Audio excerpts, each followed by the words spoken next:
হয়নি। আর বালুচিস্তানের স্বাধীনতা ঘোষণার পর যেটা তাদের প্রত্যাশা হয়তো ছিল যে ভারত তাদেরকে স্বীকৃতি দিবে, ভারত স্বীকৃতি দিবে না। কারণ বালুচিস্তানকে স্বীকৃতি ভারত দিতে গেলে যে পাকিস্তান অধিকৃত কাশ্মীর এবং ভারতের জম্মু কাশ্মীর হুম, হুম। এরা তখন সম্মিলিতভাবে স্বাধীনতা ঘোষণা করবে। দ্বিতীয় সমস্যা হলো বালুচিস্তানকে যদি ভারত স্বীকৃতি দিয়ে দেয়, তাহলে এই জন্য এক্ষেত্রে ইরানের একটা আগে থেকেই অবজেকশন আছে। আচ্ছা। এবং ইরানের চারবাহার পোর্ট, এটা বিমান নৌবন্দর, সমুদ্র বন্দর, এটা ভারত আহ, ইরানের সঙ্গে আছে। কাজেই এখানে অনেক টেকনিক্যাল সমস্যা আছে। তো এটা বলা যাবে না যে ওরা স্বাধীনতা ঘোষণা করেছে বা স্বাধীনতা পেয়ে গেছে। এই বালুচিস্তানে যে মুক্তি সংগ্রাম, সেটা 71 সাল থেকেই চলছে। এবং আমাদের এখানে 9 মাস যে বর্বরতা পাকিস্তানিরা চালিয়েছে, একই বর্বরতা বালুচিস্তানে এখনো চলছে। অপহরণ, গুম, খুন, ধর্ষণ, হত্যা সবই চলছে। কিন্তু বালুচিস্তানের এই স্বাধীনতা ঘোষণার প্রেক্ষাপটে অন্য একটা বিষয় সামনে চলে এসছে। আপনি জানেন যে পাকিস্তানের অভ্যন্তরে খাইবার পাখতুনখোয়া, ওয়াজিরিস্তান, এ সমস্ত জায়গাতেও পাকিস্তানের ভাষায় বিচ্ছিন্নতাবাদী আন্দোলন, কিন্তু আমাদের ভাষায় মুক্তি সংগ্রাম চলছে। তৃতীয় যে সমস্যাটা পাকিস্তানের জন্য একেবারেই সামনে চলে আসছে, সেটা হলো মার্কিন যুক্তরাষ্ট্র বর্তমানে যে ইরানের সাথে দ্বিতীয় দফা যুদ্ধ শুরু করেছে, সেই যুদ্ধে আমেরিকার স্থায়ী মিত্র ইসরায়েল তারা অংশগ্রহণ করছে না। কারণ ডোনাল্ড ট্রাম্প যে শান্তি চুক্তি করেছিলেন ইরানের সাথে পাকিস্তানের মধ্যস্থতায়, সেখানে ইসরায়েলকে বাদ দেওয়া হয়েছিল। কারণ ইরান তো এরই মাঝে আরব দেশগুলো হামলা করছে, জর্ডানে, কুয়েতে, সৌদি আরবে। আর পাকিস্তান সৌদি আরবের কাছ থেকে বিপুল অঙ্কের টাকা নিয়ে এই নিশ্চয়তা দিয়েছিল যে সৌদি ভূমিতে হামলা হলে পাকিস্তান তার যে পারমাণবিক শক্তি সেটাকেও প্রয়োগ করবে। আপনি জানেন যে দুদিন আগেই বা গতকালকে পাকিস্তানের প্রধানমন্ত্রী শেহবাজ শরীফ এবং সেনাপ্রধান আসিম মনির সৌদি বাদশার সাথে দেখা করেছেন। হুম, হুম। এবং তাদের মুখের দিকে যদি তাকিয়ে দেখেন, তারা খুব চিন্তিত এবং বিমর্ষ। কারণ এখন সৌদি আরবকে রক্ষা করতে পাকিস্তানকে অবশ্যই প্রথমত হুতি বিদ্রোহীদের উপর এবং ইরানের উপর হামলা করতে হবে। তো যদি পাকিস্তান, এর মধ্যে সৌদি আরব ইরানের বিরুদ্ধে বিবৃতি দিয়েছে আনুষ্ঠানিকভাবে। জি, যদি সৌদি আরবে তো হামলা হচ্ছে, ইরান হামলা হুম, করছে অনেকে। হুম, হুম, যদি পাকিস্তান এখন ইরানের উপর হামলা না চালায়, তাহলে সৌদি আরবে যে বহু লক্ষ পাকিস্তানি আছে এদেরকে বহিষ্কার করে দিবে সৌদি আরব। এবং স্থায়ীভাবে সৌদি আরবের সাথে এবং গালফ নেশন বা ওআইসি দেশগুলোর, মানে আরব দেশগুলোর সাথে পাকিস্তানের সম্পর্ক স্থায়ীভাবে নষ্ট হয়ে যাবে। হুম। মানে পাকিস্তান তখন বিশ্বাসঘাতক হিসেবে চিহ্নিত হবে। আবার পাকিস্তান যদি ইরানে হামলা করে, তাহলে ইরান পাকিস্তানের ভিতরে হামলা করে পাকিস্তানের সবকিছু তছনছ করে দিবে। এই ক্ষেত্রে পাকিস্তানের যে এখন একটা ভয়ঙ্কর অবস্থা, মানে যেটাকে বাংলায় বলা যায় যে সাম রাখি না কুল কুল রাখি, তারা সৌদি আরবের পক্ষ নিলে তারা ইরানকে হারাবে, আর ইরানের পক্ষ নিলে তারা পুরো মধ্যপ্রাচ্যকে হারাবে এবং আমেরিকাকেও হারাবে। এই অবস্থায় বাংলাদেশে যারা 2024-এর 5 আগস্ট থেকে ভাবছিলেন পাকিস্তান একটি পরাশক্তি, পাকিস্তান তাদের সাথে আছে, তারা হুম, হুম। বাংলাদেশকে পাকিস্তান বানাবেন, এরকম কথা, তাদের জন্য এটা ভীষণ দুঃসংবাদ। এই জন্য দুঃসংবাদ যে এই যে যুদ্ধটা, আপনিও জানেন আমরা সবাই জানি যে এটা তাড়াতাড়ি শেষ হবে না। এটা অনেক বছর চলবে। ইরানের সাথে যুদ্ধ অনেক বছর, মানে অ্যাটলিস্ট 2 বছর চলবে। 2 বছর যুদ্ধ চালালে পাকিস্তান এমনিতেই অর্থনৈতিক ভাবে তো তারা দেউলিয়া। তো পাকিস্তান তখন একদম তছনছ হয়ে যাবে। এবং যেই কথাটা আপনি শুরুতেই বললেন যে বালুচিস্তানের স্বাধীনতা ঘোষণা, পাকিস্তানে ইরান হামলা শুরু করলে তখন দেখবেন ইরান এই পাকিস্তানের ভিতরে যারা বিচ্ছিন্নতাবাদী গোষ্ঠী এদেরকে সহযোগিতা করবে। আচ্ছা। ফলে পাকিস্তান আসলে ভেঙে যাচ্ছে, পাকিস্তান ভেঙে যাবে। এটা সৌদি আরবের সঙ্গে অংশগ্রহণ করলেও পাকিস্তান ভাঙবে, আর যদি না করে, তাহলে মার্কিন যুক্তরাষ্ট্র স্বয়ং তখন পাকিস্তানের ভেতরে যে বিচ্ছিন্নতাবাদী গোষ্ঠী এদেরকে সহযোগিতা করবে। কাজে পাকিস্তানের একটা বলতে গেলে এখন মরণ সময়। এটা বাংলাদেশে আপনার যারা মানে কয়রকম হবে? আপাতত বেলুচিস্তান তো ভাঙবেই, যদি এই ধরনের জটিল একটা সমীকরণ দাঁড়ায়, বেলুচিস্তান তো ভাঙবেই, মানে বিচ্ছিন্ন হবেই। আর পাশাপাশি অন্য কোনো প্রদেশ বিচ্ছিন্ন হওয়ার সম্ভাবনা আছে নাকি? বেলুচিস্তান ভাঙবে, আজাদ পাকিস্তানের অধিকৃত কাশ্মীর ভাঙবে। হুম, হুম, পাকিস্তানের অধিকৃত কাশ্মীর তখন ভারতের জম্মু কাশ্মীর হিসেবে চলে আসবে। পাকিস্তানের ভিতর খাইবার পাখতুনখোয়া ওটা ভাঙবে। তারপরে আফগানরা, মানে পাকিস্তানের যে আফগানরা, তারা যে ওয়াজিরিস্তান ইত্যাদি, আর পাকিস্তানের এটলিস্ট কমপক্ষে 4টি নতুন দেশের সৃষ্টি হবে। এবং তখন পাকিস্তান বলতে আসলে শুধু পাঞ্জাব রাজ্য, হুম। পাঞ্জাব রাজ্যে পাকিস্তান হবে। তো পাকিস্তান যখন পাঞ্জাব রাজ্যে হবে, আপনি ম্যাপটা যদি দেখেন, তাহলে তখন পাকিস্তান বাংলাদেশের চাইতেও একটা ছোট দেশে পরিণত হবে। এবং হুম। তাদের যে পারমাণবিক শক্তিগুলো, স্থাপনাগুলো, সেগুলো পাঞ্জাবে না, পারমাণবিক স্থাপনাগুলো তাদের হাতছাড়া হয়ে যাবে। তো পাকিস্তানের জন্য দিকে তারা তাকিয়ে আছেন ঢাকায়, তাদের জন্য এটা ভয়ঙ্কর দুঃসংবাদ। এবং আপনি দেখবেন যে আগামী 2-3 সপ্তাহের মধ্যে বাংলাদেশে পাকিস্তানের যে অ্যাক্টিভিটিস চলছে, আমরা সবাই জানি, সেই অ্যাক্টিভিটিস সীমিত হয়ে যাবে, বন্ধ হয়ে যাবে। পাকিস্তানের অবস্থা হবে অনেকটাই আফগানিস্তানের মতো। এবং না, সেটাই আমি হতে একটু যাচ্ছে। পাল্টা একটা প্রশ্ন করি যে তাদের জন্য দুঃসংবাদ হয়তো পাকিস্তানের দিক থেকে, কিন্তু যারা পাকিস্তানের দিকে তাকিয়েছে, তারা তাকিয়ে আছে, তারা তো একটা প্যারালালি ওদিকে যুক্তরাষ্ট্র, তুরস্ক, পাকিস্তান, মোটামুটি এই একটা সরল রেখা দাঁড় করিয়ে তারা মানে নতুন শক্তিতে বলীয়ান হচ্ছে। তো পাকিস্তান ভাঙলে তো তারা তাদের জন্য আরো অনেক শক্তি আছে।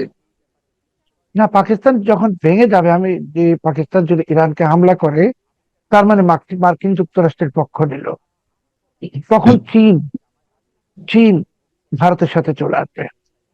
কারণ চীন তো তখন পাকিস্তানকে পক্ষ দিবে না। কারণ ওই বালুচিস্তানে চীনের অনেক ইনভেস্টমেন্ট আছে, বিপুল ইনভেস্টমেন্ট, এবং বালুচিস্তানের প্রাকৃতিক সম্পদ বিশাল। তখন চীন এই এইখান থেকে বের হয়ে চীন একদিকে ইরানের সঙ্গে তো হাত মিলানোই আছে, ভারতের সঙ্গে হাত মিলাবে। কাজে এই যে যারা বাংলাদেশে ভাবছেন যে পাকিস্তান, চীন, তুরস্ক, এই পুরো প্রেক্ষাপটটাই চেঞ্জ হয়ে যাবে আগামী 2 সপ্তাহের মধ্যে। চীন ভারতের সঙ্গে চলে আসবে। হ্যাঁ, আমেরিকা পাকিস্তানের সাথে থাকবে, ইরান তো ভারতের সাথে আছেই।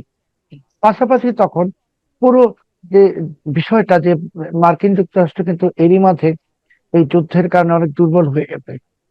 এবং যেটা শুরুতে বললাম, যে এখন পাকিস্তানের মার্কিন যুক্তরাষ্ট্রের সাথে ইসরায়েল নেই, মার্কিন যুক্তরাষ্ট্রকে একা যুদ্ধ করতে হবে। তার মানে ওই অঞ্চলে মার্কিন যুক্তরাষ্ট্রের একটা সহযোগী শক্তি, সেটাই পাকিস্তান।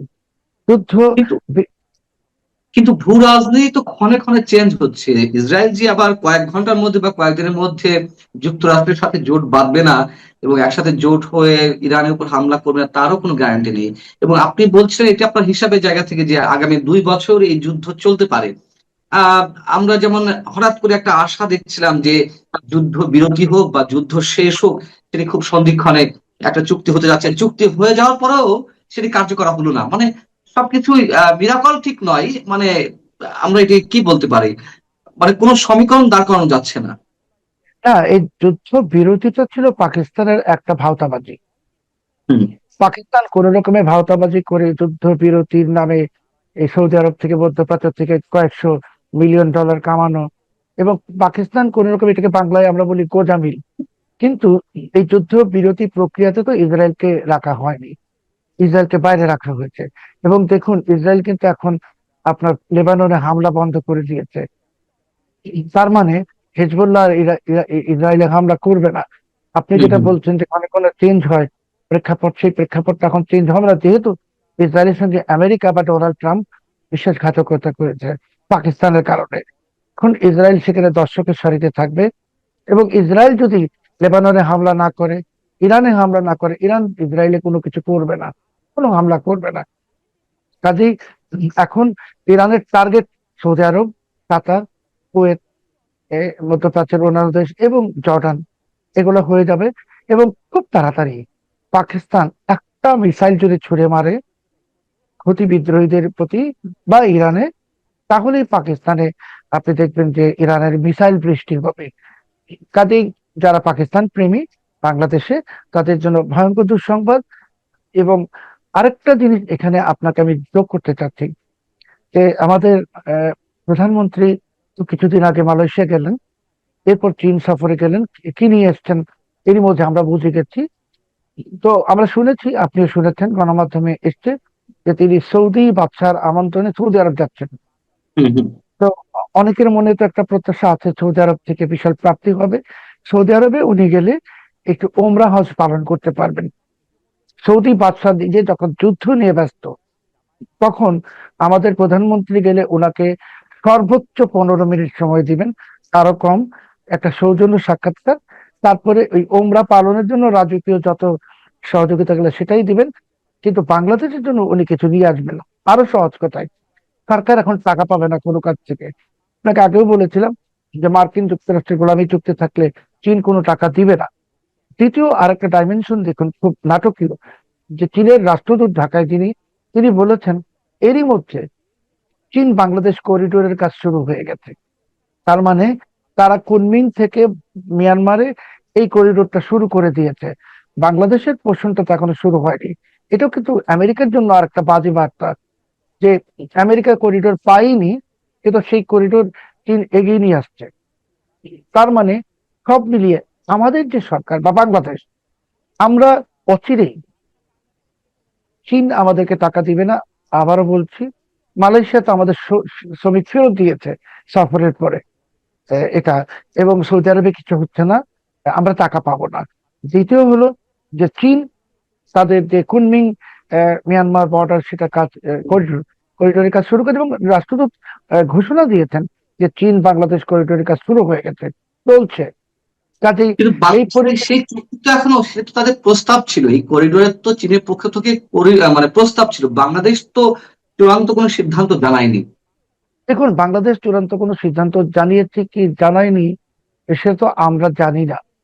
তাহলে হলে যে চীনের রাষ্ট্রদূত তো অফিসিয়ালি ঘোষণা দিয়েছেন যে চীন বাংলাদেশ করিডোরের কাজ চলছে। তো বাংলাদেশের পররাষ্ট্র মন্ত্রণালয় তো এই ব্যাপারে কিছু বলেনি। আর আমাদের দেশে এখন এই ইউনূস জমানা থেকে আপনি জানেন যে গোপনে চুক্তি হওয়ার যে একটা প্রবণতা শুরু হয়েছে, যে হম হম গোলামী হম। চুক্তি থেকে শুরু করে, সে গোলামী চুক্তি তো বিএনপি জামাতের সম্মতি ছিল, এখন তো এটা দিবালোকের মতো স্পষ্ট। কাজেই আমরা যা জানি বা আমাদেরকে যা জানানো হয়, তার পিছনে অন্য কিছু ঘটেছে কিনা আমরা তো জানি না। কারণ চীনের রাষ্ট্রদূত তো সরাসরি ঘোষণা দিয়েছেন করিডোর হচ্ছে। তাহলে তো আমাদের পররাষ্ট্র মন্ত্রণালয়ের ঘোষণা দেওয়া উচিত ছিল, বিবৃতি, যে না, এরকম কোন করিডোরের এখনো আমাদের চুক্তি স্বাক্ষরিত হয়নি। আর একটা জিনিস হলো যে চীন একটা পরাশক্তি। আপনি চীনের কাছে গেছেন টাকা চাওয়ার জন্য, এবং করিডোর নিয়ে কি বলেছেন আমরা তো শুনিনি। কিন্তু চীন কিন্তু বোকা রাষ্ট্র না, চীন কিন্তু ডোনাল্ড ট্রাম্প। চীন যখন বলেছে করিডোরের কাজ শুরু হয়ে গেছে, কোনো কিছু ছাড়াই চীন এটা বলেছে, বা চীনের রাষ্ট্রদূত ঢাকায় বলেছেন এটা কোনোভাবেই সম্ভব না, এখানে চীনের করিডোরের কাজ শুরু হয়ে গেছে। তার মানে বাংলাদেশ একটা চূড়ান্ত রকমের একটা কূটনৈতিক ঝামেলার মধ্যে পড়ে গেছে। সেই কূটনৈতিক ঝামেলা, তো একদিকে আপনি জানেন ভারতের সঙ্গে আমাদের একেবারেই সম্পর্ক নাই, এবং পাকিস্তানের সাথে যে সম্পর্কটা চলছিল সেটা বললাম, পাকিস্তান এখন নিজে বিপদে পড়তে যাচ্ছে। চীন টাকা দিবে না, মালয়েশিয়া শ্রমিক ফেরত পাঠাচ্ছে, আমরা পাঠিয়ে গেছিলাম শ্রমিক পাঠাতে, ওরা শ্রমিক ফেরত পাঠাচ্ছে। এবং সৌদি আরবে ওমরা করতে যাবেন প্রধানমন্ত্রী, এর বাইরে কিছুই না। সব মিলিয়ে এই সরকার অবশ্যই একটা নাজেহাল অবস্থায় আছে।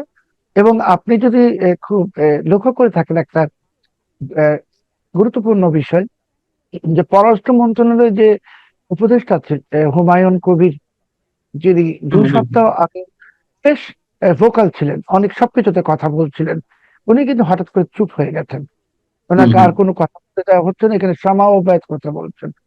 তার মানে হয়তো প্রধানমন্ত্রী নিজেও উপলব্ধি করতে পেরেছেন যে এই ইনার কারণে অলরেডি অনেক ঝামেলা হয়ে গেছে, কিন্তু ঝামেলা তো অনেক পাকিয়ে গেছে, এটা থেকে বের হয়ে আসা অনেক ডিফিকাল্ট। এবং তার পাশাপাশি সরকারের জন্য যেটা চ্যালেঞ্জ, সেটা আমরা তো বলছি যে ওনারা আগে বলেছিলেন যে হাসিনাকে আসতে দিবেন না। এখন তো হাসিনা ঠেকাও আন্দোলনই শুরু হয়ে যাচ্ছে বা হয়েছে। তো এটাও একটা সমস্যা, সরকার দুর্বল হয়ে গেছে। পাকিস্তানও দুর্বল হয়ে যাবে আগামী 1 বা 2 সপ্তাহের মধ্যে। এদিকে চীন ভারত এক অক্ষে চলে আসবে পাকিস্তান ইরানে হামলা করলে। সেই পরিপ্রেক্ষিতে শেখ হাসিনা যে বলেছেন দেশে ফিরবেন, সেই পথটা তো একেবারেই পরিষ্কার হয়ে যাবে। কারণ একটি অর্থনৈতিক ভাবে বিপর্যস্ত বা নাস্তানাবুদ একটি সরকার, যে সেই সরকারের পক্ষে আসলে এখন আর শেখ হাসিনার দিকে মনোযোগ দেওয়ার সময় থাকবে না। সামনে ওনাদের জন্য যে কঠিন সময় আসছে এবং এসে গেছে দরজার কাছে, সেটা ওনারা হয়তো উপলব্ধি করছেন বা করছেন না। কিন্তু যেটা ওনাদের প্রত্যাশা ছিল যে পাকিস্তান একটি হুম, শক্তিশালী, পাকিস্তানের মাধ্যমে আমেরিকাকে ম্যানেজ করবেন ইত্যাদি ছিল, সেই স্বপ্ন শেষ। এখন চীন ভারত এক অক্ষে চলে আসা, জাস্ট পাকিস্তান একটা মিসাইল ইরানের দিকে মারবে তারপরই। এবং সব মিলিয়ে আপনি যদি দেখেন এখন যে শেখ হাসিনার প্রত্যাবর্তনের রাস্তাটাও উন্মুক্ত হচ্ছে, এবং তারা যা ভাবছেন যে ওনাকে ধরবেন, ফাঁসি দিবেন, এগুলো কিছু আর হবে না। মানে একটা সরকার যখন দুর্বল হয়ে যায় ভয়ঙ্কর ভাবে, দুর্বল হয়ে গেছে, আমরা দেখতে পাচ্ছি না। যেমন আপনি এই মাত্র বললেন যে চুক্তি হয়েছে কিনা করিডোর, জানি না তো, সমঝোতা বা এরকম, কিন্তু আসলে তো হুম, চীনের রাষ্ট্রদূত ঘোষণা দিয়েছেন যে করিডোরের কাজ চলছে। তেমনি ভাবে শেখ হাসিনার ব্যাপারে যে ওনারা নার্ভাস, ওনারা যে আসলে নার্ভাস তো না, আতঙ্কিত, সেটা তো আর বুঝতে কোনো বাকি নাই, সবাই বুঝছে। তো সব মিলিয়ে এখন গভর্নমেন্টের সামনে একের পর এক চ্যালেঞ্জ আসবে, এবং এক একটা করে যে সমস্যাগুলো এখন খুলবে, এবং শেষ তক কি হবে জানি না। তবে সরকার যে প্ল্যান করেছিল যে আমরা ভারত বিরোধিতা করব, আমরা ভারত বিরোধী হব, এবং যে কিছু লোক রাস্তায় লাফাচ্ছিল এবং কিছু আহ, অবসরপ্রাপ্ত সামরিক অফিসার বলছিল ভারতের সাথে ব্যবসা নয়, পাকিস্তানের সাথে ব্যবসা ইত্যাদি, সেই পাকিস্তান প্রীতি সেই ইত্যাদি সব কিছুর কারণে শেষ পরিণতি এখন যেটা হতে যাচ্ছে, এখন আমাদের অবস্থাটা হবে এমন যে শেষ পর্যন্ত আমাদেরকে কে উদ্ধার করবে জানি না, আমাদেরকে বলতে বাংলাদেশের এই সরকারকে। কিন্তু শেখ হাসিনা চলে আসলে ওটা প্রেক্ষাপট চেঞ্জ হয়ে যাবে। চীন ভারত এক কক্ষে চলে আসলে এটাকে আর থামানোর ক্ষমতা আমেরিকার নাই। আমি যদি পাল্টা প্রশ্ন করি, যে আমি ধরে নিলাম যে আপনি যেই সমীকরণগুলো দাঁড় করাচ্ছেন, চীন ভারত এক পক্ষে চলে আসবে। চীন ভারত এক পক্ষে চলে আসা মানে হয়তো মার্কিন যুক্তরাষ্ট্রের জায়গা থেকে আহ, বর্তমান বিএনপি সরকার হয়তো দুর্বল হলো, কিন্তু এই অঞ্চলের তো অন্যতম বৃহৎ শক্তি চীন। সে চীনের দিকেই তো বিএনপি সরকার ঝুঁকে পড়েছে, বা ভারতের বিপরীতে মোটামুটি একটা অবস্থানে ছিল, এটা মোটামুটি স্পষ্ট, অনেকে বলছেন। তো সেই জায়গায় যদি ভারত চীন এক পক্ষে চলে আসে, তাহলে চীনই তো এই সরকারের জন্য বড় শক্তি। কেন আমরা ধরে নেব যে সেক্ষেত্রে ভারতের প্রভাবটাই বেশি কাজ করবে, এবং সেজন্য শেখ হাসিনার পথটা বেশি সহজ হবে ফিরে আসার ক্ষেত্রে? দেখুন, চীন ভারত এক কক্ষে আসলে তখন তাদের মিউচুয়াল ইন্টারেস্ট, হুম, এমন না যে চীনের পারপাসটাই সার্ভ হবে, মিউচুয়াল ইন্টারেস্ট দুই দেশের পারপাস সার্ভ হবে। সেখানে বাংলাদেশ কোথায়, বিএনপি কোথায়? চীন তো বলবে না ভারতকে যে বিএনপি কে রক্ষা করো, কখনোই বলবে না। চীন ভারত এককক্ষে যাবে আমেরিকা ঠেকানোর জন্য। আর হুম, বর্তমানে যে সরকারটা বাংলাদেশে বসা আছে সেটা প্রো আমেরিকান, সেটা কিন্তু চীন জানে। যে আপনি যে ট্রেড হুম, এগ্রিমেন্ট বা গোলামি চুক্তি করেছেন, আপনি তো মানে একেবারে চীনের, সরি, মার্কিন যুক্তরাষ্ট্রের স্বাধীনতা দিবস উদযাপন করেছেন আমাদের সংসদের দক্ষিণ প্লাজায়। বাংলাদেশের সংসদে একটা ককাস, আমেরিকান ককাস তৈরি করেছেন, মানে হুম, আমেরিকার পক্ষে লবিস্ট নিয়োগ করেছেন। সব মিলিয়ে হুম, আমরা তো আমাদেরকে মার্কিন যুক্তরাষ্ট্রের দালাল হিসেবে প্রতিষ্ঠিত করে ফেলেছি। আমরা কিন্তু নিরপেক্ষ নই। আপনি যেটা বলছেন চীনের দিকে ঝুঁকবে, ঝোঁকার কোনো সুযোগ নাই। কারণ আমরা নিজেদেরকে খুব উৎসাহী হয়ে মার্কিন যুক্তরাষ্ট্রের দালাল বা গোলাম হিসাবে প্রতিষ্ঠিত করে ফেলেছি। কাজে এই অবস্থা থেকে বের হয়ে আসলে চীন কেন, মার্কিন বিরোধী কোনো ব্লকই আপনাকে সহযোগিতা করবে না।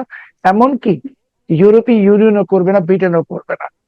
এই সরকারের সবচেয়ে বড় যে সমস্যা, তারা এখন অস্তিত্ব সংকটে। মানে তাদের তো পরিচয় হলো তারা প্রো আমেরিকান রাজনৈতিক দল। বেরিয়ে বা আসলো, প্রো আমেরিকান জায়গা থেকে বেরিয়ে এলো বর্তমান সরকার। তারা চীনের চীনের প্রতিও তো এক ধরনের ঝোঁক রয়েছে। আহ সেই জায়গা থেকে তারা স্ট্যান্ড পরিবর্তন করলো, সমস্যা কি? তারা প্রো আমেরিকান থেকে বের হয়ে আসেন নাই, আমি তো বললাম যে চীনে আপনি গেছেন, আর তখনই বাংলাদেশের সংসদে দক্ষিণ প্লাজায় হুম, হুম, হুম। আমেরিকার স্বাধীনতা দিবস পালিত হচ্ছে। তখন প্রধানমন্ত্রী গেছেন চীনে, ঠিক সেই মুহূর্তে সংসদের দক্ষিণ প্লাজায় আমেরিকার স্বাধীনতা দিবস পালন করছেন। চীনকে কি বার্তা দিলেন আপনি? আপনি এটাই বার্তা দিলেন যে আমরা আমেরিকার, আর আমেরিকা আমাদের। ওই হ্যাঁ, প্রেক্ষাপটে মানে এই যে, পাশাপাশি এই যে আপনি ঠিক আছে, আপনার কথা ঠিক আছে, কিন্তু পাশাপাশি তো এই বার্তাও দিল যে আমরা ভারতমুখী নই, আমরা চীনমুখী। সাথে চীন চীন চীনমুখী কখনোই চীন গ্রহণ করবে না। আপনি ভারতমুখী নন, ঠিক আছে, কিন্তু আপনি আমেরিকার স্বাধীনতা দিবস পালন করেছেন। চীনের বড় শত্রু আমেরিকা, ভারত নয়। কাজেই আপনি যে চায়না গেলেন যে আশা নিয়ে, প্রত্যাশা, সেটাকে তো পেছন থেকে ছুরি মেরে দেওয়া হয়েছে ওই সংসদের দক্ষিণ প্লাজায় অনুষ্ঠানটা করে। অনুষ্ঠানটার আয়োজক কারা ছিল আমরা সবাই হুম, জানি, এবং সেই অনুষ্ঠানে কারা অংশগ্রহণ করেছেন সেটাও জানি। কিন্তু খুব সুপরিকল্পিত ভাবে এই যে মার্কিন যুক্তরাষ্ট্র করেছে এটা, যে যখনই বিএনপি সরকার চেষ্টা করেছে চীনে একটা সম্পর্ক স্থাপনের, তখন এখানে তাদের যারা ক্রীড়ক আছে তাদেরকে দিয়ে এমন একটা কাণ্ড ঘটিয়ে দিল যাতে চীনের কাছে আপনার আর কোনো পাত্তা থাকবে না। সব মিলিয়ে এখন আমরা বলছি আমরা মার্কিন পন্থী। দেখুন, আমরা কিন্তু কখনো আমেরিকার কাছে ইসরায়েলের থেকে বেশি আপন হব না। তো যে ইসরায়েলকে আমেরিকা ইরানের সাথে যুদ্ধ, মানে শান্তি চুক্তির সময় ইসরায়েলকে বাদ দিতে পারে তাদের নিজেদের স্বার্থে, সেখানে বাংলাদেশ কি? আমাদেরকে জাস্ট বঙ্গোপসাগরে ছুড়ে ফেলবে। এবং এটা আমরা বুঝতেছি না, আমরা ভাবছি যে আমেরিকা আমাদের বন্ধু, আমাদের চেয়ে অনেক বড় বন্ধু ইসরায়েল। একটা কথা। দ্বিতীয় প্রশ্ন দেখুন, যে আমাদের যে মানে মহামহিম মোহাম্মদ ইউনূস, উনি কিন্তু 5 মাস ধরে ক্ষমতার বাইরে। আপনি জানেন, উনি ফ্রান্সে গেলেন, হুম। জার্মানিতে গেলেন, নেদারল্যান্ডসে গেলেন, এখন ইতালিতে আছেন। এই মহামহিম মোহাম্মদ ইউনূসকে কিন্তু আমেরিকার ডাকছে না। অথচ ওনার বড় ব্যবসা গ্রামীণ আমেরিকাতে উনি কিন্তু যেতে পারছেন না। কেন যেতে পারছেন না, বা কেন 4,000 কোটি টাকা, 4,000 কোটি টাকা সেখানে বিনিয়োগ করা যুক্তরাষ্ট্রে না না, গ্রামীণ ব্যাংক পারপাস, গ্রামীণ। 4,000, ওটা 4,000 কোটি না, ওটা অনেক বেশি বিনিয়োগ করা আছে। এবং সেটার মাধ্যমে উনি মেক্সিকোতে দক্ষিণ আমেরিকার অনেক দেশে ব্যবসা এক্সপানশন করেছেন। উনি কিন্তু আমেরিকা যাচ্ছেন না, কেন যাচ্ছেন না? আগে তো আপনি দেখুন ট্র্যাক করে, যে মোহাম্মদ ইউনূস আগে প্রতি বছর মানে যত না অন্য দেশে যেতেন তার থেকে বেশি আমেরিকায় যেতেন।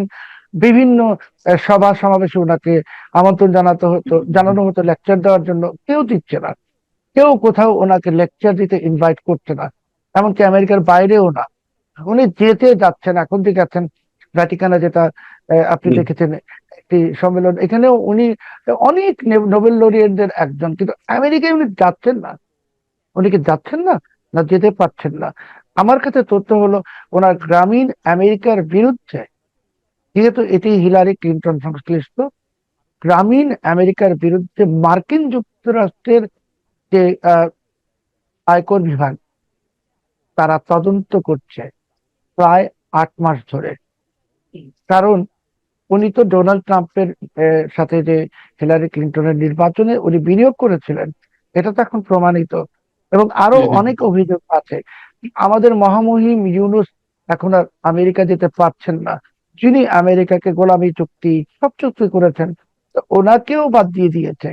আমি আপনার এই মানচিত্রে বলেছিলাম আগে, যে আমেরিকা কাউকে ব্যবহার করার পর টয়লেট পেপারের মধ্যে ছুঁড়ে ফেলে দেয়। আমরা জানি, হ্যাঁ, তো টিস্যু পেপার এখন বানিয়ে দেয়। যে আমাদের বর্তমান যে সরকার, বিএনপি সরকার, তারেক রহমান সাহেব, উনি ভাবছেন আমেরিকা ওনার সাথে আছে। আমেরিকা কারোর সাথে থাকে না। আমেরিকা তার স্বার্থ সিদ্ধির জন্য যতক্ষণ লাগে ততক্ষণ ব্যবহার করে। আর যদি ভাবেন যে আমেরিকা বন্ধু, খলিলুর রহমান আছে। খলিলুর রহমান কে? খলিলুর রহমান কেউ না। আমি তো বললাম যে ইসরায়েলের মতন একটি পরীক্ষিত এবং স্থায়ী মিত্রকে যদি ডোনাল্ড ট্রাম্প বাদ দিতে পারে, সেখানে বাংলাদেশ কি? সামনে যে সময়টা আসতেছে ভীষণ চ্যালেঞ্জিং। পাকিস্তান দুর্বল হয়ে যাচ্ছে, এবং পাকিস্তান ভাঙবে কি ভাঙবে না সেটা পরের প্রশ্ন। পাকিস্তান আগামী 2 বছর ইরান যুদ্ধ নিয়ে ব্যস্ত থাকবে। বাংলাদেশে যারা পাকিস্তান নিয়ে উচ্ছ্বাসে ছিলেন, তাদের আর উচ্ছ্বসিত হওয়ার কিছু নাই। চীন টাকা দিবে না। চীন করিডোর শুরু করে দিয়েছে। দেখুন যে এটা কিন্তু আপনি চীনে ঘুরে আসছেন, আপনি আমেরিকার স্বাধীনতা দিবস পালন করেছেন, চীনের রাষ্ট্রদূত ঘোষণা দিয়েছে করিডোরের কাজ চলছে। এটা হলো কূটনীতি, মানে কূটনীতিতে বাংলাদেশকে একটা আরো বিপদে ফেলে দেয়া। এখন বাংলাদেশ আমি যদি বলে না, বাংলাদেশ যদি বলে না আমরা করিডোর দেই নেই দিব না, তাহলেও বিপদ। বাংলাদেশ যদি চুপ করে থাকে, তাহলেও বিপদ। এখন সব মিলিয়ে বাংলাদেশের সামনে শুধু বিপদ আর বিপদ। এই বিপদ থেকে উদ্ধারের আপাতত কোনো পথ নাই। প্রধানমন্ত্রীর সফর গুরুত্বপূর্ণ। এরকম স্টেট লেভেল ভিজিটেই এই ধরনের গুরুত্বপূর্ণ চুক্তি সম্পাদিত হয়, এবং যদি উনি না যান ডিসেম্বরের ভিতরে, তাহলে তো এমনিতে নবায়ন হবে না। Number one. নাম্বার টু, যেটি আরো আমার কাছে, আমি জানতাম না বিষয়টা, যে চুক্তি হবে না ধরে নিয়ে যে আরেকটি চিঠি পাঠানো হয়েছে, যেখানে ভারতকে অনুরোধ করা হয়েছে যদি চুক্তি নবায়ন না হয় তাহলে যেন বর্তমান চুক্তিটি কন্টিনিউ করতে পারে। কিন্তু বর্তমান চুক্তি তো 31শে ডিসেম্বর অটোমেটিক্যালি এটা নাল অ্যান্ড ভয়েড হয়ে যাবে। এই দুটি তো ওই সংবাদ নিউজেই আছে। আমি আরেকটি কথা বলবো যে এই ধরনের চুক্তি করার জন্য যেটি দরকার হয়, পলিসি লেভেলে অনেকগুলো ভিজিট হয়। 1996 সালে ভারতে বাংলাদেশ হাই কমিশনের ফার্স্ট সেক্রেটারি দায়িত্ব ছিলেন, খুবই গুরুত্বপূর্ণ একটা দায়িত্বে। এবং আমি যতদূর জানি যে ওই চুক্তি মানে বাংলাদেশ ভারতের মধ্যে গঙ্গার পানি বন্টন চুক্তি যে সম্পাদন হলো, সেই সম্পাদন প্রক্রিয়ার সঙ্গে আপনি ওতপ্রোতভাবে জড়িত ছিলেন। আপনি যেটি এই মধ্যে উল্লেখ করলেন যে দফায় দফায় কিভাবে আলোচনা, সমঝোতা, বৈঠক, সেটির ধারাবাহিকতা কি এখন রক্ষা করা যাচ্ছে? মোটেই নেই, মোটেই নাই। এটাই তো আমি বললাম যে ওটার কোনো ধারাবাহিকতা তো নাই। শুধু একটি মিটিং এর কথা আমি জানি, 21 থেকে 23শে মে কলকাতায় একটি মিটিং হয়েছিল টেকনিক্যাল পর্যায়ে, যেখানে আমাদের যে জেআরসি যিনি বর্তমান মেম্বার আছেন তিনি সহ কলকাতা মিশনের কিছু মধ্যম সারির অফিসাররা ওখানে অংশগ্রহণ করেন।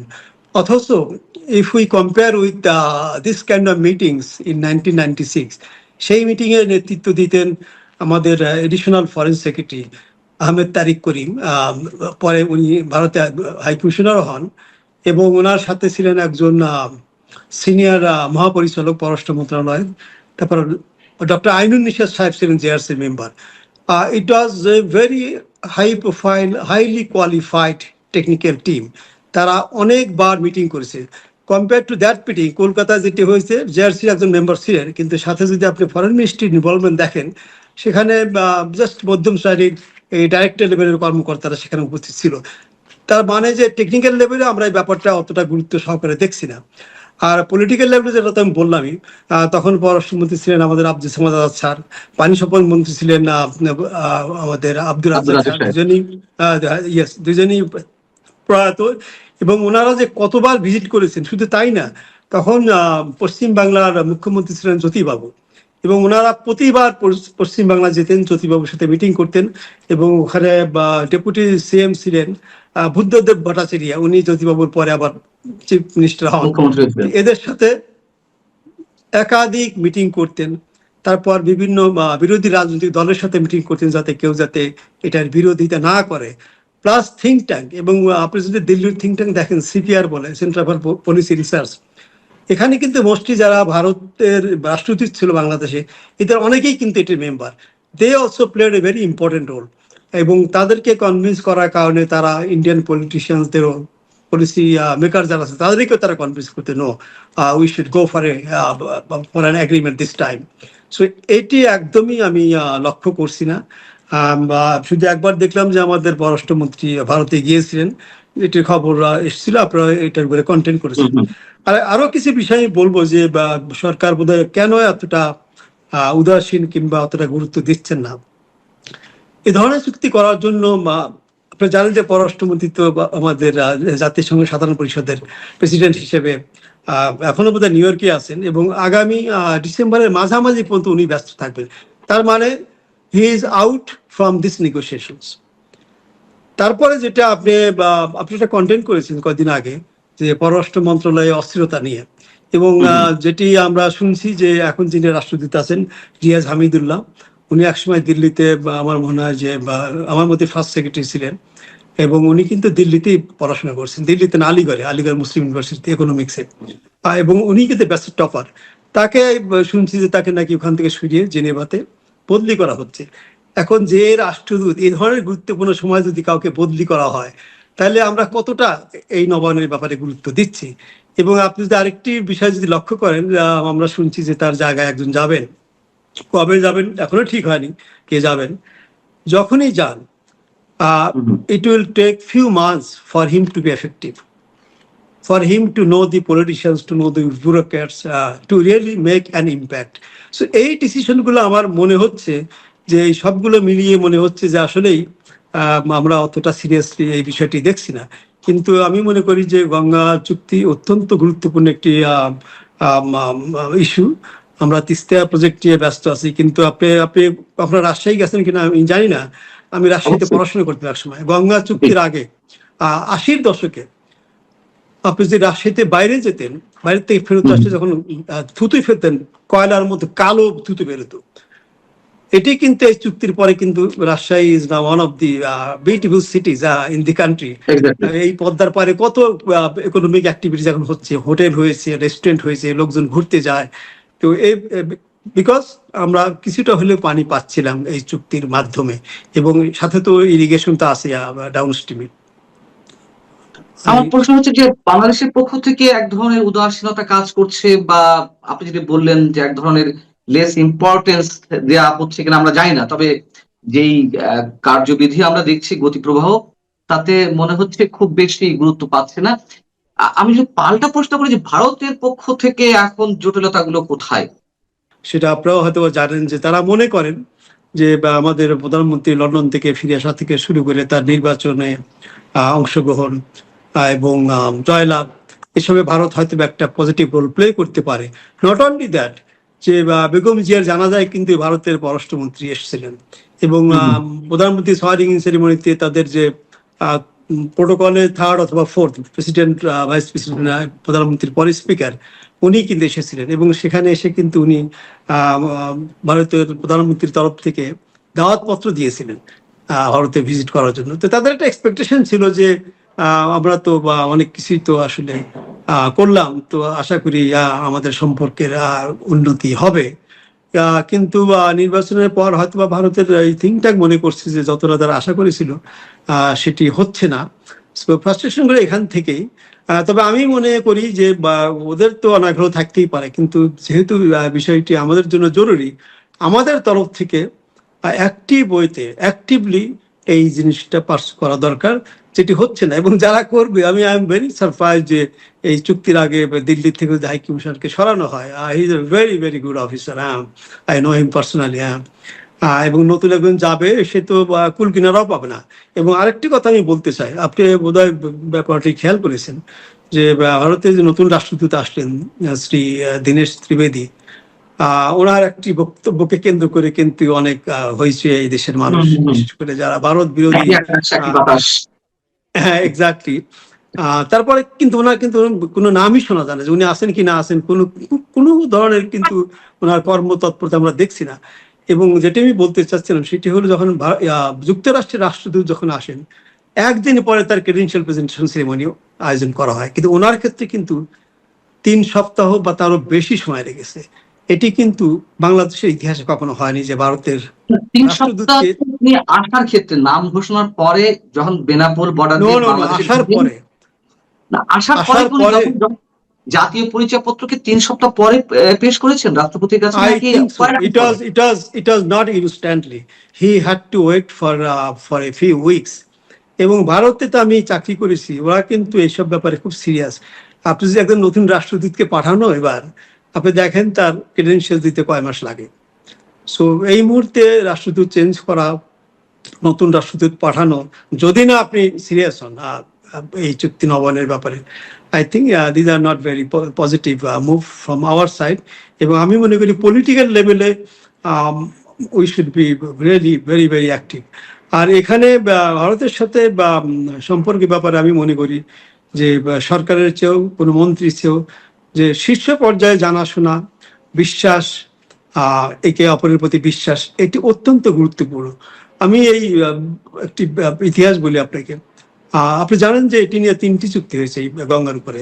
প্রথমটা বঙ্গবন্ধু 1974 সনে, দ্বিতীয়টি প্রেসিডেন্ট জিয়াউর রহমান 1977 সনে করে, এবং তৃতীয়টি হলো 96-তে বা 96 ইয়া প্রধানমন্ত্রী শেখ হাসিনা করেন। আহ, আমি যখন পোস্টেড ছিলাম তখন ফারুক সুমন আমার রাষ্ট্রদূত ছিলেন। উনি আমাকে সব জায়গায় নিয়ে যেতেন, যে কোনো মিটিং এ যার সাথেই হোক না কেন। একবার আমরা এই গঙ্গা চুক্তি নিয়ে একটি মিটিং এ গিয়েছিলাম সাউথ ব্লকে। সেই মিটিং এ গিয়ে আমরা পানির কথা বলতেই পারলাম না। আমরা পানির কথা বলতেই তারা আমাদের কোথায় কোথায় কতগুলো এই ইনসার্জেন্টের বা যারা ক্যাম্প আছে সেগুলো আমাদের ফিরিস্তি দিলেন, যে এগুলো যে বাংলাদেশ না করে এটা কোনো সহযোগিতা কোনো কিছু করা সম্ভব না। ফেরত আসার সময় উনি আমাকে একটা কথা বলছিলেন গাড়িতে, যে দেখো আজ যদি বঙ্গবন্ধু বেঁচে থাকতেন এই পানির জন্য আমাদের দৌড়দৌড়ি করতে হতো না। এই জন্য আমি মনে করি this same role played by president Ziaur Rahman. ওনার নিজস্ব একটা পার্সোনালিটি ছিল, তার একটা পলিটিক্যাল ভিত্তি ছিল বাংলাদেশে, and later it was done by Sheikh Hasina. এবং উনি তো এখানে আরেকটি মজার গল্প আছে, আপনি খুবই আশ্চর্য হবেন। যখন প্রধানমন্ত্রী আসলেন ভারত সফরে ডিসেম্বর মাসে, তখন বিএনপি অপোজিশন পার্টি এবং ডেপুটি অপোজিশন লিডার ছিলেন প্রফেসর বদরুদ্দোজা চৌধুরী। উনি ঘোষণা দিলেন যে যদি প্রেসিডেন্ট জিয়াউর রহমান সাহেব যে চুক্তি করে গেছেন তার সাথে যদি কম পানি আনা হয় তাহলে শেখ হাসিনাকে বাংলাদেশে ঢুকতে দেওয়া হবে না। তো তখনও কিন্তু একদম শেষ পর্যায়ে তখনও কিন্তু ঠিক হয়নি যে আমরা কত কিউসেক পানি পাবো, কত বছর জন্য চুক্তি হবে। Indian bureaucracy is very tough. পলিটিশিয়ানরা চাইলে অনেক সময় তাদের কারণে অনেক কিছু হয় না। I am sorry to say this thing, with due respect to my colleagues, Indian colleagues. তখনও কিন্তু হয়নি। যখন এটি ফাইনালাইজ হয়নি তখন প্রধানমন্ত্রী ডিসিশন নিলেন, এটা আমরা জানতাম না, যে আমি দিল্লিতে যাব না। দিল্লিকে বলা হলে যদি আমাদের এই শর্ত যদি পূরণ না করা হয় তাহলে আমি জয়পুর হয়ে আজমির শরীফে যাব, সেখান থেকে জিয়ারত করে ফেরত আসবো। তখন আমাকে জয়পুরে পাঠানো হয় রামবাগ প্যালেসে তার থাকা খাওয়ার আয়োজন করতে। এবং শেখ হাসিনা বলছিলেন, এটা কি শেখ হাসিনা বলছেন যে চুক্তি যদি না হয় তাহলে আমি এইভাবে সফরটা শেষ করে চলে আসবো? উনি দিল্লিতে যাবেন না, উনি জয়পুর থেকে ফেরত আসবেন আচ্ছা। আজমির শরীফ জিয়ারত করার পরে। এবং আমি যাওয়ার পরই তখন ওনার সেক্রেটারি ছিলেন মহিউদ্দিন খান আলমগীর সাহেব। উনি আমাকে সাথে সাথে প্লেন থেকে নেমে ডেকে নিয়ে বলেন যে I have to go to Delhi, তুমি টিকিটের ব্যবস্থা করো। তো টিকিট সন্ধ্যায় ফ্লাইট ছিল, আমি ওনাকে সিএফ করতে গেলাম। প্রধানমন্ত্রী তো রামবাগ প্যালেসে ছিলেন। পরের দিন আজমিরে গেলেন। মহিউদ্দিন খান আলমগীর স্যার আমাকে এটা বলেছিলেন যে দিস হোয়াট হ্যাপেন্ড, এবং I have to go there, I have to fix this, then she will decide whether she will go to Delhi or will go back to Dhaka. এবং আপনি জানেন যে ওই চুক্তিতে ছিল 5 বছরের জন্য জিয়াউর রহমান সাহেব যে চুক্তি করেছিলেন, এবং সেখানে আমাদের পানি পাওয়ার কথা ছিল 35,000 কিউসেক, এবং ওখানে একটা গ্যারান্টি ক্লজ ছিল যে 27,600 নিচে পাওয়া যাবে না। কিন্তু 96 সনে যে চুক্তি হয় সেটি 30 বছরের জন্য, আপনি জানেন। এবং সেখানেও আমাদের মিনিমাম গ্যারান্টি না, মিনিমাম আমাদের পাওয়ার কথা 35,000 কিউসেক। ফারাক্কার পানি নিয়ে আরেকটি কথা আছে, ফারাক্কার পানি কিন্তু যে ফ্লোটা কিন্তু ফারাক্কা এসে কিন্তু কমে যাচ্ছে দিন দিন, একটু একটু হলেও কমছে। তো যে ফ্লোটা এখন আছে সেই ফ্লোতে কিন্তু হয়তো বা পানির অ্যাভেলেবিলিটি অতটা না। এটা দুটি কারণ, একটি হলো যে উজানে বা ভারতীয়রা ডাইভার্ট করছে পানি, দ্বিতীয় কারণ হলো যে বৃষ্টিপাত কম হলে এটি হয়। অতএব শেখ হাসিনাই কিন্তু এরকম লিডার ছিলেন, এবং আমি মনে করি যে আমাদের বর্তমান প্রধানমন্ত্রী ওনার নিজ থেকেই উদ্যোগ নেওয়া উচিত শীর্ষ পর্যায়ে কিভাবে এই বিষয়টি সুরাহা করা যায়। এবং যে রিপোর্টের কথা আপনি বললেন যে উনি যাবেন না, ভারতীয়রা এই করছে সেই করছে, ওকে, কিন্তু যদি আমাদের কোনো খারাপ সম্পর্ক থেকে থাকে, সম্পর্কে যদি অবনীত হয়ে থাকে, একটি সফরের মাধ্যমে ডায়ালগের মাধ্যমে তো এটির উন্নতি করা যায়। এবং যেহেতু ভারতীয়রা খুব কিন আমাদের প্রধানমন্ত্রীর ভিজিটের ব্যাপারে, so I think this is a golden opportunity to really get this agreement renewed and sort out other issues as required and if possible. আমার প্রশ্ন এখানে এই পত্রিকাটি যেসব কারণ উল্লেখ করছে যে আমাদের প্রধানমন্ত্রী যেসব কারণের উপর ভিত্তি করে তার ভারত সফরটি আপাতত স্থগিত করছেন, আমরা এখনো কনফার্ম না। এই যে আমার দেশ নামে যে পত্রিকাটি রিপোর্ট করছি সেটি বরাদ দিয়ে বলছি, সেখানে বলা হচ্ছে যে আহ নানান ধরনের চ্যালেঞ্জ, সেই চ্যালেঞ্জ গুলো কি ভূ রাজনৈতিক জায়গা থেকে এই যে সীমান্ত হত্যা, বাণিজ্য ঘাটতি, বাংলাদেশের অভ্যন্তরীণ ইস্যুতে ভারতের নাক গলানো, পানি বন্টন সহ বিভিন্ন স্পর্শকাতর ইস্যু রয়েছে, এইগুলো নাকি চ্যালেঞ্জিং, এইগুলোর জন্য তিনি ভারত সফরে যাচ্ছেন না। আমার ঠিক মাথায় ঢুকছে না, কিন্তু যে কারণগুলো এখানে উল্লেখ করা হচ্ছে, আপনার কি মনে হয় যে এগুলো খুব যৌক্তিক কোনো বিষয়? আমি তো আপনাকে বললামই যে এই সমস্যাগুলো আসলে শীর্ষ পর্যায়ের আলোচনার মাধ্যমে সমাধান করা সম্ভব। আপনিও সেটি বললেন। শোনেন, এই বাণিজ্য ঘাটতি, পুশিন, সীমান্তে হত্যা, পানি বন্টন ইস্যুতে আছে, শুধু গঙ্গা না, তিস্তাতেও আছে। এগুলো তো বরাবরই ছিল, সারা জীবন ছিল। এখন নতুন সরকার, নতুন প্রধানমন্ত্রী কিভাবে এই সমস্যার সমাধান করা যায়, অন্তত কমিয়ে আনা যায়, এটাই তো সরকারের কাজ। এবং শীর্ষ পর্যায়ের ভিজিট, শীর্ষ পর্যায়ের সাক্ষাৎ, that is the best way to solve all this problem. We are not just taking the advantage. আমি মনে করি আপনার বাণিজ্য ঘাটতি তো কবে ছিল না, বাণিজ্য ঘাটতি বাড়বে ন্যাচারাল কারণে, এতে কমার কোনো সম্ভাবনা কোনো নাই। আর ভারত যেটি করেছে যে আমাদের যে transshipment agreement, land border transit, এগুলো বন্ধ করে দিয়েছে। এই কারণে আমাদের আরো ঘাটতি হবে। কিন্তু এগুলোও তো আমরা বলতে পারতাম যে এটা তো ছিল, তোমরা কেন বন্ধ করছো, এটা চালু করো। উই ক্যান নেগোশিয়েট যে এগুলো তোমরা চালু করো। এবং আমার তো মনে হয় না যে এটা যদি আমাদের শীর্ষ পর্যায় থেকে বলা হয় যুক্তি সহকারে, এবং যদি আমরা আমাদের যে গুড নেইবারলি অ্যাটিটিউড, বিহেভিয়ার যদি আমরা শো করতে পারি, কেন করবে না? আমরাও চাই তারা আমাদের সাথে সেভাবে বিহেভ করুন, আমাদেরও সেভাবে বিহেভ করতে হবে। কারণ ভারতকে তো আপনি অস্বীকার করতে পারবেন না। 4096 বর্গ কিলোমিটার আমাদের যে বর্ডার, এটা তো আমাদের অস্বীকার করার কোনো উপায় নাই। এগুলো স্বীকার করেই কিভাবে আমাদের সম্পর্কের উন্নয়ন হতে পারে, কিভাবে আমরা দুটি দেশ একই সাথে উন্নতি করতে পারি, এই জিনিসটি আমি মনে করি আসলেই সুরাহা করা দরকার। এবং এটি করার জন্য শীর্ষ পর্যায়ে যোগাযোগ অত্যন্ত জরুরি এবং কার্যকরী। আমি আরেকটি কথা বলবো, এটা আওয়ামী লীগের সময় হয়েছিল, আমি তখন মিশনে ছিলাম না, আমি ডাব্লিউসি তে কাজ করতাম। আপনার বিডিআর এবং বিএসএফ যে একটা কনফ্লিক্ট হয়েছিল, ফাইট হয়েছিল, সেখানে কিন্তু অনেক বিএসএফ এর সঙ্গে কিন্তু মারা গিয়েছিল। কিন্তু এই যে ফজলুর রহমান সাহেব, যিনি বিডিআর হত্যাকাণ্ডের কমিশনের চেয়ারম্যান ছিলেন, he was DG BDR that time. এবং এটা ভারতের জন্য কিন্তু খুবই মানে it was very difficult to digest so many killings.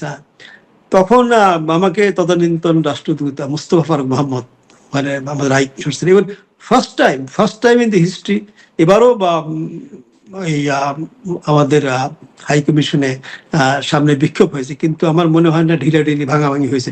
সেবার কিন্তু হাই কমিশনের রুমে পর্যন্ত কিন্তু তারা অ্যাটাক করেছিল এবং ঢিল মেরে কাঁচ ভেঙে ফেলেছিল। এবং যেটা উনি আমাকে বলেছিলেন যে India decided to bomb the BDR headquarter,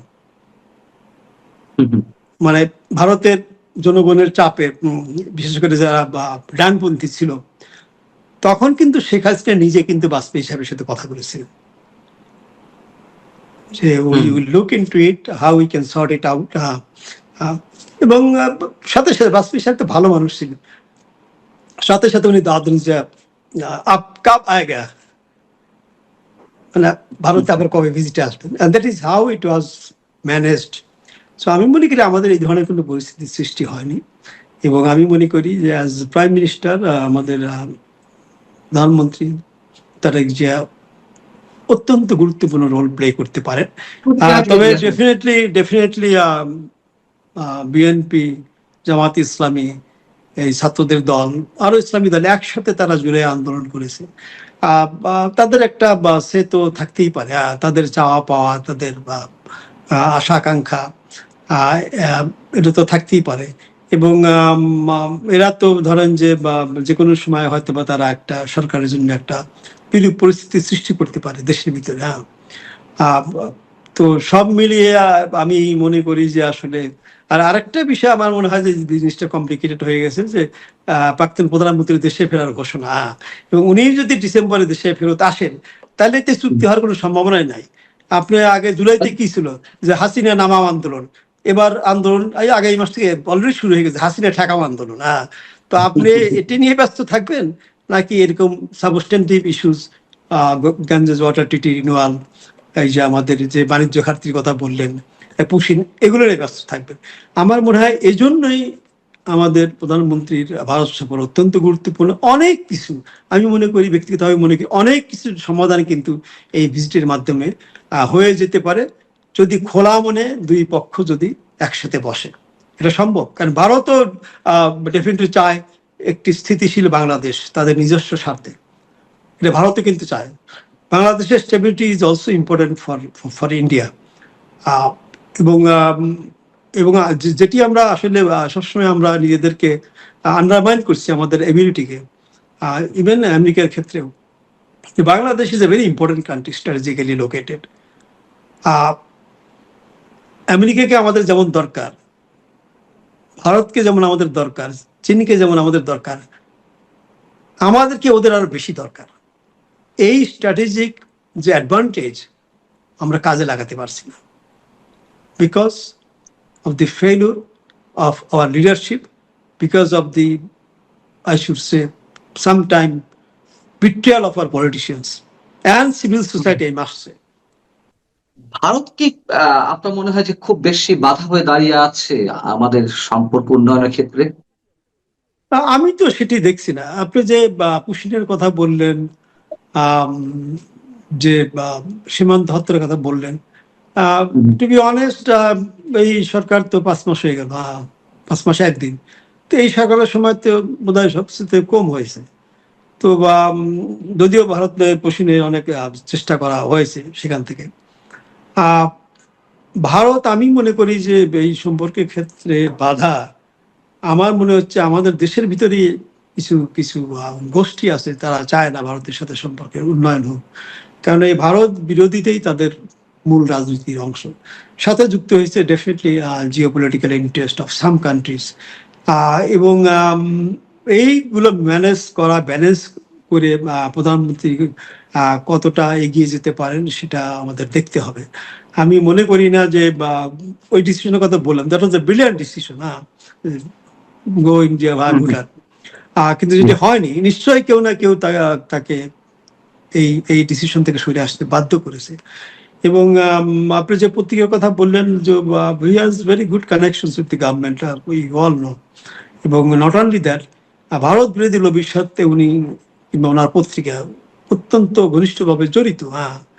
এখন যেই নিউজটি, এটা কতটা ঠিক আমি জানি না, বাট ওই চিঠির ব্যাপারটা আমার কাছে একটু খটকা লেগেছে, যে এই ধরনের একটা চিঠি লিখেছে যে যদি এটা নবায়ন না হয় তাহলে যেন এটা এক্সটেন্ড করা হয়, এইভাবে যেন চলতে থাকে। So that indicates many thing. এবং যেটি আমি আবারও বলবো যে ফরেন মিনিস্টার থাকবেন না, রাষ্ট্রদূতকে বদলি করার চিন্তা ভাবনা হচ্ছে, নতুন রাষ্ট্রদূত যাবে, কোনো পানি সম্পদ মন্ত্রীদের ভিতরে কোনো সাক্ষাৎ বৈঠক নেই, জেআরসির একটা মিটিং করে শেষ, লো লেভেল মিটিং।